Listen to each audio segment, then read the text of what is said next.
তুলনায় প্রায় 3 গুণ ভোট পেয়ে তিনি জিতেছেন। এই অবস্থাটা আমাদের অনেকের কাছে খুব শোকিং লাগছে, অনেকের কাছে খুব অবাক হওয়ার বিষয় লেগেছে। এবং আমাদের কিছু আদরের লালবদর আছেন, তারা, লালবদর আমি বলি না, মানে আপনারা অনেকে বলে থাকেন, আমি তাদেরকে তা বলি না, বাট তারা খুব কান্নাকাটি শুরু করেছেন, আমরা কি সেই বাংলাদেশ চেয়েছিলাম, আমরা কি এই বাংলাদেশ চেয়েছিলাম।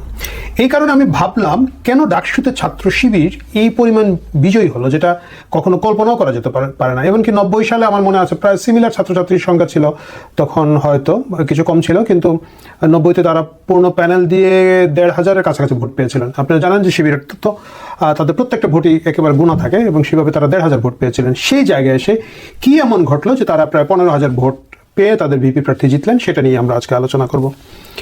প্রথমে আপনারা যারা লালবদর নন লালবদর, মানে যারা শিবিরকে পছন্দ করেন না এবং শিবিরের ক্ষতিকর দিকটার বিষয়ে খুব বেশি অবগত, তারা যারা মন খারাপ করছেন তাদেরকে প্রথমে বলবো যে এটা নিয়ে মন খারাপ করার কিছু না, এটা হওয়ারই ছিল। কেন হওয়ার ছিল? কারণ শিবির কিন্তু পুরনো ডাকসু বা পুরনো ঢাকা বিশ্ববিদ্যালয়ে জিতে নাই। তারা যে নতুন ঢাকা বিশ্ববিদ্যালয়ে জিতেছে এটা তারা নিজেরা তৈরি করেছে, বা আমরা তাদেরকে তৈরি করে দিয়েছি, বা সকলে মিলে আমরা তৈরি করেছি। আমি একটা উদাহরণ দিই আপনাদেরকে। উদাহরণটা হচ্ছে কেন আগে এখানে শিবিরের তো জয় জয়কার ছিল না এবং এখন আছে।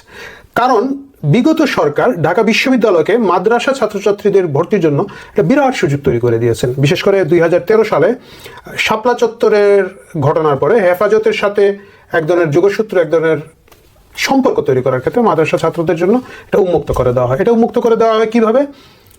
এর আগে ঢাকা বিশ্ববিদ্যালয়ের মূল সাবজেক্টগুলোর অধিকাংশতে এরা ভর্তি হতে পারতেন না মাদ্রাসা ব্যাকগ্রাউন্ড থেকে। ইংরেজিতে, বাংলাতে, আইআরএ, জেন্ডার স্টাডিজে, এই অনেকগুলো বিষয়ে তারা ভর্তি হতে পারতেন না, কারণ মাদ্রাসায় 100 নম্বরের ইংরেজি এবং 100 নম্বরের বাংলা পড়ানো হতো। কিন্তু ঢাকা বিশ্ববিদ্যালয়ে ভর্তি হতে হলে আপনাকে এইচএসসি লেভেলে 200 নম্বরের বাংলা, 200 নম্বরের ইংরেজি লাগবে। এই সাবজেক্টগুলোতে ভর্তি হতে হলে কিছু স্পেসিফিক সাবজেক্ট, ইসলামের ইতিহাস এবং অন্যান্য বিষয় তারা হয়তো পড়তেন। কিন্তু এটা 13 সালের পরে এইটা আওয়ামী লীগ সরকার তখন এটাকে মাদ্রাসা শিক্ষাকে উন্নত করার একটা পরিকল্পনা থেকে তারা এটাকে 200 নম্বর করে দেন এবং ঢাকা বিশ্ববিদ্যালয়ের ভর্তিটাকে অনেকটা উন্মুক্ত করে দেন। যার কারণে যেটা হয়, ওই সময় থেকে 13-14 সালের যে ইনটেকগুলো আসতে থাকে, 17-18 সালে এসে ঢাকা বিশ্ববিদ্যালয়ে ব্যাপক সংখ্যক মাদ্রাসা ছাত্রছাত্রীদের ভর্তির সুযোগ তৈরি হয়। এবং এই সুযোগটা তখনকার যারা ছিলেন প্রয়াত ভিসি সহ অন্যান্যরা, তারা অনেক সাদরে, অনেক আগ্রহের সাথে করেছেন। এবং তখন আমরা দেখেছি মাদ্রাসার অনেক সার্টিফিকেটকে অনার্স সমমান, তারপর মাস্টার্স সমমান ঘোষণা করা হয়েছে, এবং এইটা করে আবার অনেক হাততালি এবং পুরস্কার পেয়েছেন গত সরকার। কিন্তু এতে করে একটা বিগ স্টেক অফ পিপল এখানে এসেছেন। যারা এসেছেন, আমি মনে করি উদ্যোগটা ভালো ছিল এবং এখন আমি সেটা মনে করি, কিন্তু ভর্তি পরীক্ষার যে নাম্বারগুলো ঠিক করার দরকার ছিল সেটা করা হয় না। এটা অনেকবারই তখনকার বিশ্ববিদ্যালয় প্রশাসনকে অনেকেই সচেতন করেছেন, কিন্তু তারা করে নাই। এই না করার কারণে যারা স্কুল কলেজ ব্যাকগ্রাউন্ডের ছিলেন তারা একটা আনফেয়ার কম্পিটিশনে পড়লেন। বৈষম্যটা ঠিক উল্টো দিক থেকে হলো। কিভাবে হলো? ভর্তি পরীক্ষায় 40% মার্ক আসে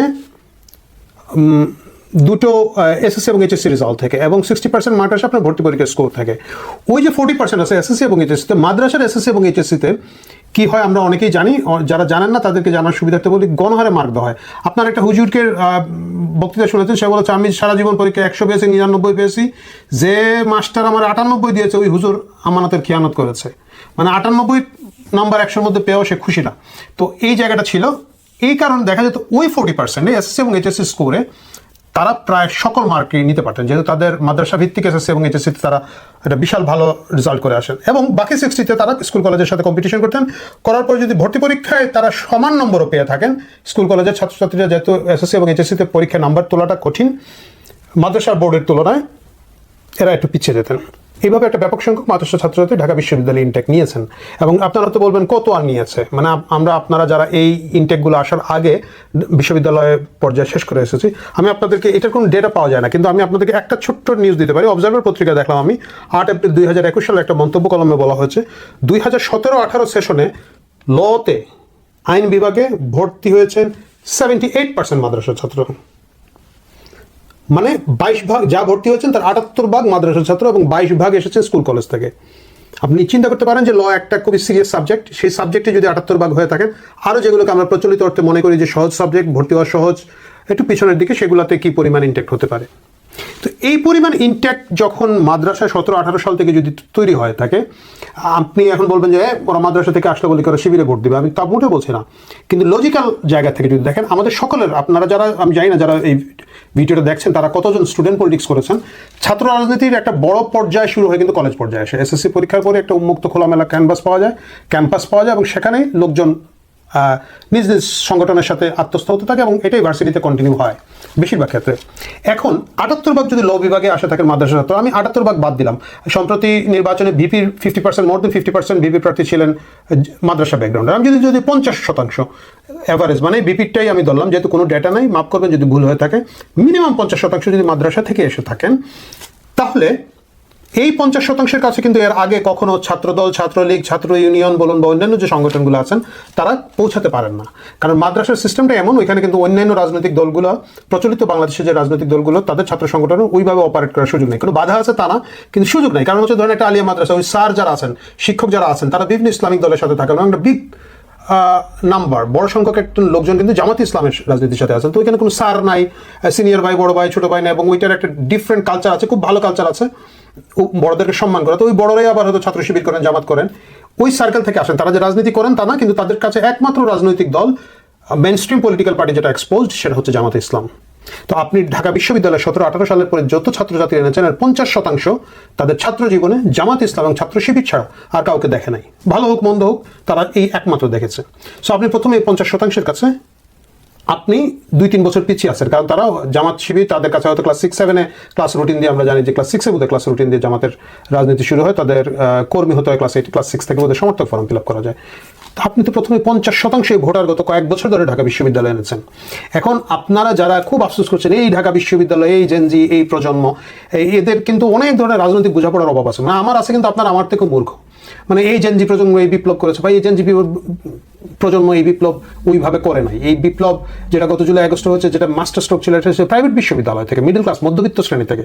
ঢাকা বিশ্ববিদ্যালয়ে কেউ মারাও যায় না। ঢাকা বিশ্ববিদ্যালয়ে ওই যে কয়েকজন ফিগার, এবার তো আপনারা দেখেছেন, কি যেন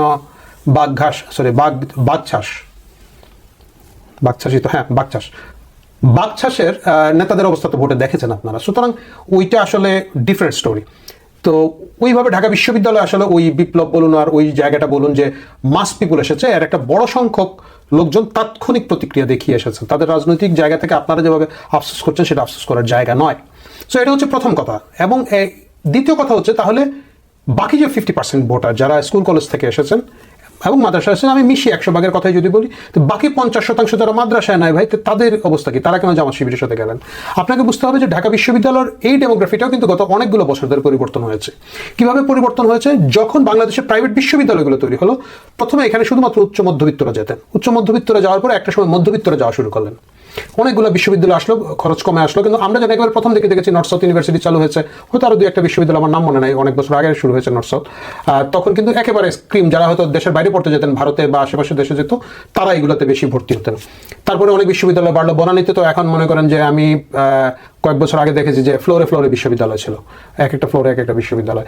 সো এই জায়গায় এসে কিন্তু মধ্যবিত্ত এবং বাইরের মধ্যবিত্তরা এখানে আসা শুরু করলেন। যখন এই মধ্যবিত্ত এবং উচ্চ মধ্যবিত্তরা এখানে আসা শুরু করলেন, ঢাকা বিশ্ববিদ্যালয়ের যাওয়ার যে মধ্যবিত্তের যে প্রবণতাটা ছিল, এটা কমে আসলো। আমি খুব ফ্র্যাঙ্কলি বলি, যেমন আমার ফ্যামিলির কথা যদি বলি, আমার ছোট ভাই যখন এইচএসসি পাস করলো, উই নেভার থট অ্যাবাউট যে তাকে কোনো একটা পাবলিক বিশ্ববিদ্যালয়ে ভর্তি পরীক্ষা দিক। তাকে বলাই হয়েছে, ঠিক আছে, তুমি তখন কম্পিউটার সায়েন্স পড়ার খুব একটা জোশ, হ্যাঁ তুমি কম্পিউটার সায়েন্স পড়ো, নর্থ সাউথে চলে যাও, নর্থ সাউথ থেকে ভর্তি পরীক্ষা দাও। ভর্তি ওইখানে কীভাবে ভর্তি কোচিং করতে ওইটা খবর না।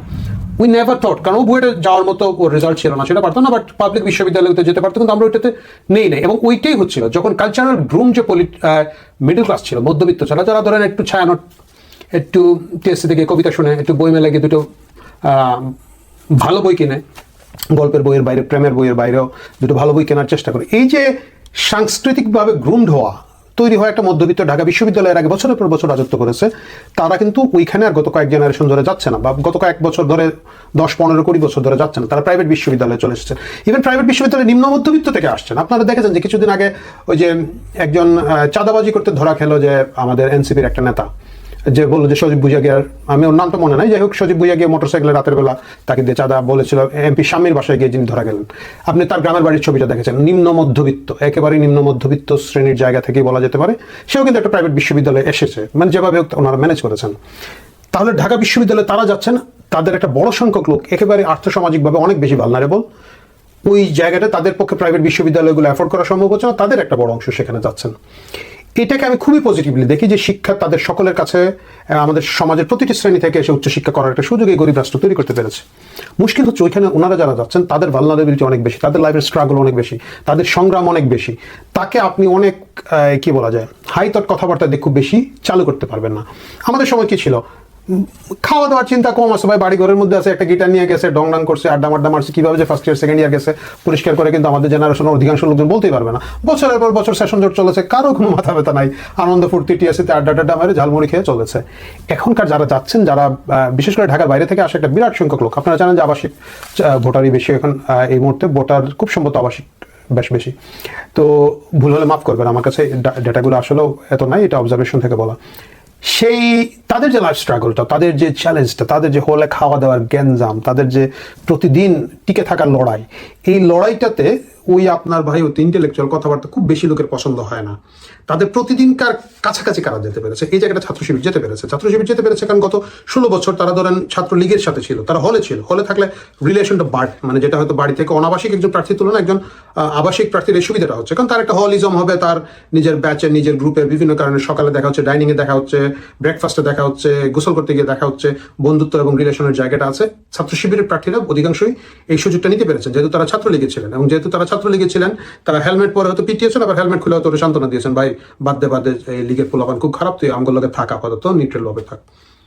এই ডেমোগ্রাফি, এটা হচ্ছে দ্বিতীয় কারণ যেখানে তারা শিবির খুব ডমিনেট করতে পেরেছে।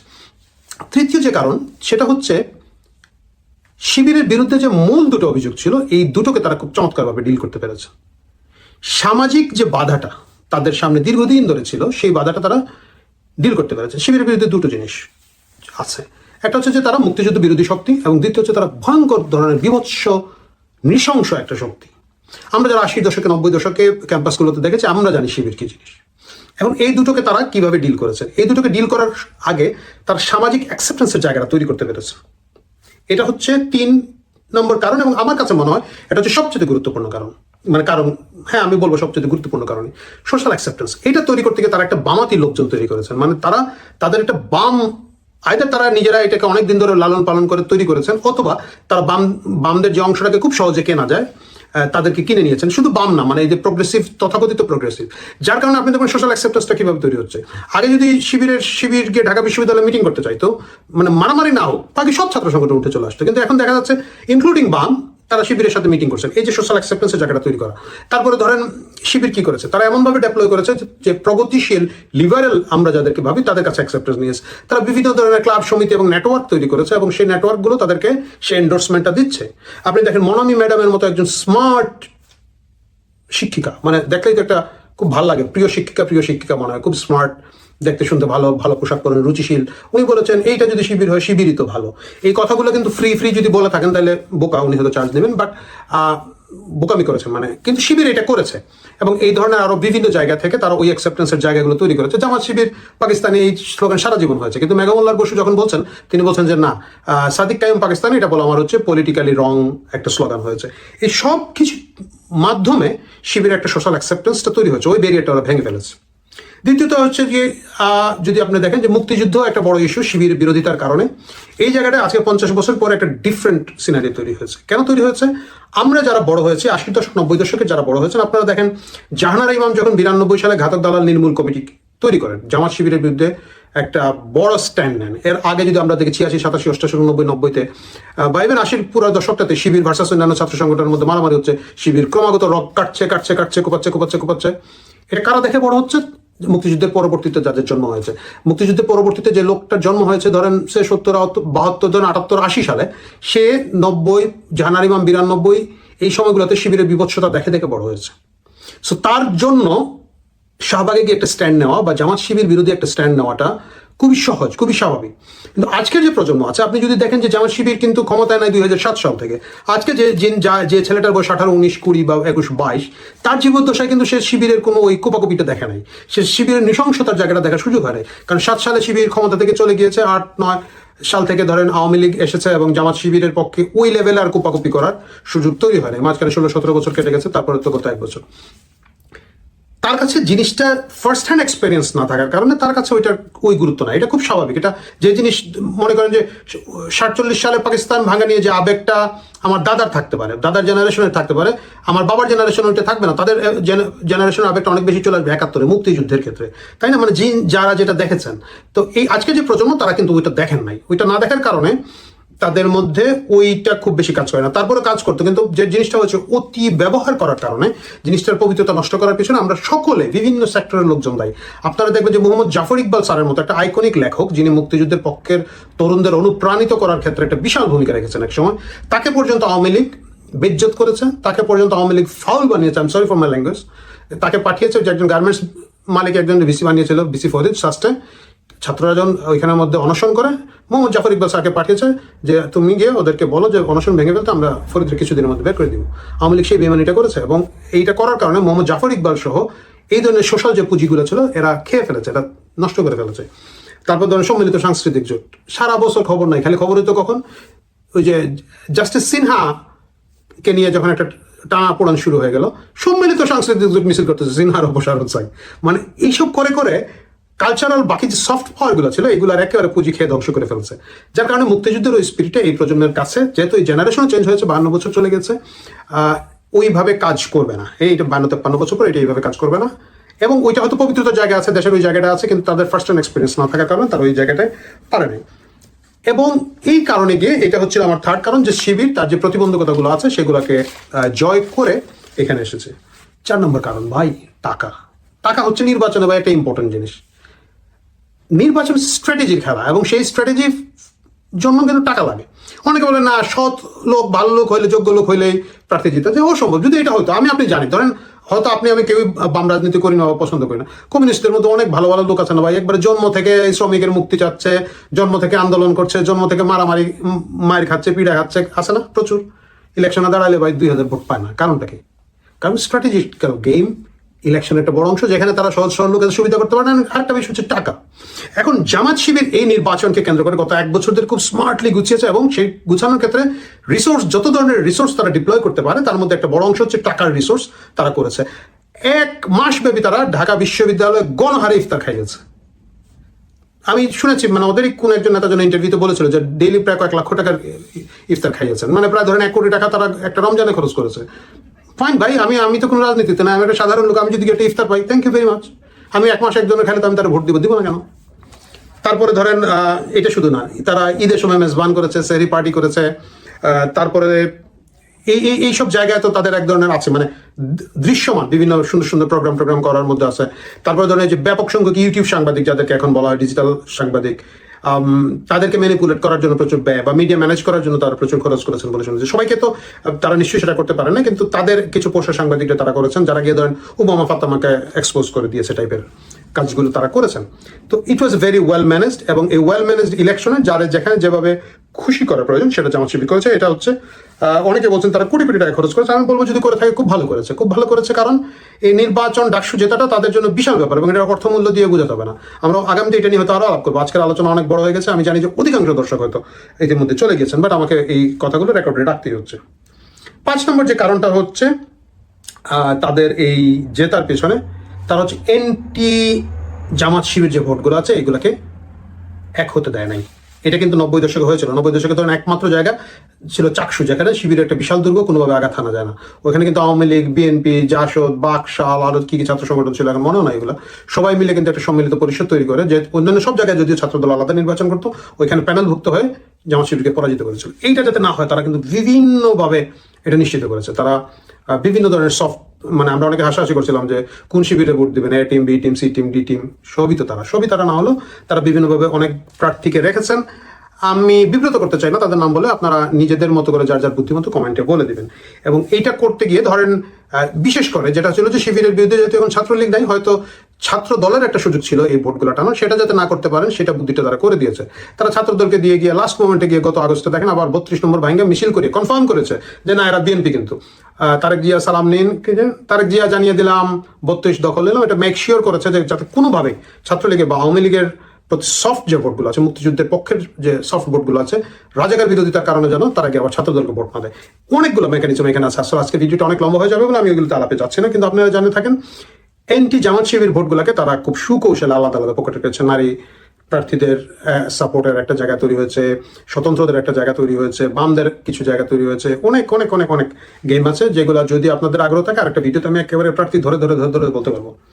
6 নম্বর যে কারণটা হচ্ছে খুব ভালো এবং এটা স্মার্ট। জামাত শিবির প্রথম হচ্ছে হলে রাজনীতিটা করতে দেয় নাই, তারা বলেছে, কিন্তু হলে তারা আছে, তাদের টিম আছে, গুপ্ত অবস্থায় আছে, বিভিন্ন সোশ্যাল কাজ করে যাচ্ছে, পানি ট্যাঙ্ক, এই ফিল্টার, পানির ফিল্টার দিচ্ছে, এটা ওটা দিচ্ছে, কিন্তু তারা এটা করে না। এটা কিন্তু হলের লোকজন কিন্তু বিরক্ত। বিগত সময়কার এই যে কালচার যেটা ছিল আমাদের গেস্ট রুম গণরুমের কালচার, এটা এই পেইন তারা নিতে চায় না। এইখানে ছাত্রদল যে স্ট্র্যাটেজিক্যাল ভুলটা ছিল যে তারা গিয়ে এখানে কমিটি দিয়েছেন, আমি জানি না হয়তো এটা জামা শিবিরেরই কারো বুদ্ধিতে তারা দিয়েছেন, এবং শিবিরটা ঠিক পুরো উল্টাটা করেছে। না ভাই, আমরা ওইখানে হলে রাজনীতি করবো না, হলে পানি খাবা আর শিশু করবা এসে, সরি শিশু না, রাজনীতি করবা পানি খেয়ে, রাজনীতি করবা এসে মেন ক্যাম্পাসে।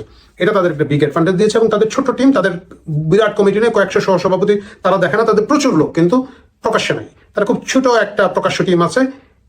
Lin management is good, lean leadership is good. সবকিছু জানেন, আজকাল আপনারা যারা লিডারশিপ পড়েন জানেন, বা যারা জানেন না তারা খোঁজ করে দেখতে পারেন যে এইটা বলা হয় যে ছোট লিডারশিপটা প্রকাশ্য থাকা ভালো, তাহলে কারো দায়িত্ব নিতে হয় না। মানে কেউ একজন বাইরে কিছু করলে ভাই ও তো আমি চিনি না, ও তো অন্য অন্য জিনিস, এইভাবে রেখে তারা তাদের উপরে যাতে কোনোভাবে বদনাম না লাগে। যেন আপনি যদি এখন 1000 লোকের একটা কমিটি দেন, কে কোথায় কি করেছে, একটা সিগারেট খেয়ে একজনের উপরে ফেলে দিচ্ছে, ওইটা দায়িত্ব তো আপনার অমুক পার্টির লোক, কিন্তু ও আপনার পার্টি, কিন্তু আপনি জানেন আপনারা 6 জন, ওই বদনামটা আসার তো সুযোগ নাই, কমে যায়, রাশিটা কমে যায়। এই জায়গাগুলো তারা করেছে। প্রিয় দর্শক, এই বিভিন্ন কারণে, মূলত এই যে 6টি কারণ আমি বললাম আপনাদের, এই 6টি কারণে শিবির ডাকসুতে বিজয়ী হতে পেরেছে। বাকি যে কথাগুলো হচ্ছে ইলেকশন ম্যানিপুলেশন, হয়তো কিছুটা হয়েছে, কিছুটা না, বেশ কিছু লক্ষণ আছে, কিন্তু সেটা আসলে ঠিক রেজাল্ট পাল্টে দেওয়ার মতো না, এই বাস্তবতা মানতে হবে। দ্বিতীয় যে কথাটা আমি দেখলাম যে বিএনপির লোক থেকে বলা হচ্ছে ছাত্রলীগের যে সফট ভোটগুলো ছিল, ছাত্রলীগ সমর্থকদের যে ভোটগুলো ছিল, এটা জামাত শিবির পেয়েছে। এটা মোটেও সত্য না, এটা আমি মোটামুটি দায়িত্ব নিয়ে বলতে পারি, কারণ হচ্ছে আমার সাথে অনেকের কথা হয়েছে, এটা মোটেও সত্য না। এবং এটা যদি হতো তাহলে জগন্নাথ হলে এই ভূমিদস্য বিজয়ের সময় কিন্তু সাদিক কাইম মাত্র 10টা ভোট পেতেন না, কারণ ওইখানে ছাত্রলীগের একটা ভালো অবস্থান আছে। ওইটা ঘটে নাই। বরঞ্চ ছাত্রলীগের একটা ছোট দল 2 জন স্বতন্ত্র প্রার্থীকে শেষ মুহূর্তে ব্যাক করেছেন, এবং এইটা আমার কাছে মনে হয়েছে যে তারা তাদের বুদ্ধিতে করে থাকলেও কেন করেছেন আমি জানি না। একজনের সাথে আমার কথা হচ্ছে, যিনি ছাত্রলীগের নেতা না, মানে সাধারণ ভোটার, প্রো 71 বা প্রো ছাত্রলীগ ভোটার, তাকে জিজ্ঞেস করেছিলাম, তিনি বললেন যে আমি এই 2 জনকে ভোট দিব, এই স্বতন্ত্র প্রার্থী ভিপি এবং জিএসকে দিব। কেন, তাহলে কি ঘটনা সত্য? ফেসবুকে শোনা যাচ্ছে যে এদেরকে ছাত্রলীগ ব্যাগ দিচ্ছে। বলি ভাই আমি জানি না, আমি তো আর ওইভাবে ছাত্রলীগের সাথে যোগাযোগ নাই, কিন্তু আমি শুনেছি যে একটা গ্রুপ চেষ্টা করছে যে ঠিক আছে আমরা কিছু লোক একটা জায়গায় স্পেসিফিক 2টা ক্যান্ডিডেটকে ভোট দিয়ে টেস্ট করে দেখি আমাদের ভোট কেমন আছে। এই ক্রাইসিস মুহূর্তে ওই 2 স্বতন্ত্র প্রার্থী বেশ ভালো করেছেন। আমি নাম বলে তাদেরকে আর বিপদের ঝুঁকিতে ফেলতে চাই না, এবং যে তারা হয়তো জানেন বা জানেন না ছাত্রলীগ তাদেরকে ভোট দিয়েছে, বাট ওই টেস্ট কেসটা আমার কাছে মনে হচ্ছে ছাত্রলীগকে একটা আত্মবিশ্বাস দিবে যে একটা গুড নাম্বার অফ ভোট তারা এই 2 জন প্রার্থীর পেয়েছেন। এবং এটা যদি পেয়ে থাকেন, এই অবস্থা ক্যাম্পাসে যখন লিডাররা নাই, আসলে কারোর সাথে কারো খোঁজখবর নাই, এবং সাধারণ মোটামুটি চিহ্নিত যারা নেতা কর্মী ছিলেন তারাও যদি ক্যাম্পাসে যেতে পারছেন না, এই সময় এসে তারা যদি এই পরিমাণ ভোট মোবিলাইজ করে থাকেন, আমার মনে হয় তারা তাদের টেস্ট। দর্শক, সম্পূর্ণ ভিডিওটি দেখলেন, আশা করি বিষয়টি বুঝতে পেরেছেন। এই নিয়ে আপনার গুরুত্বপূর্ণ মন্তব্যটি অবশ্যই কমেন্ট বক্সে জানিয়ে দিবেন। ধন্যবাদ।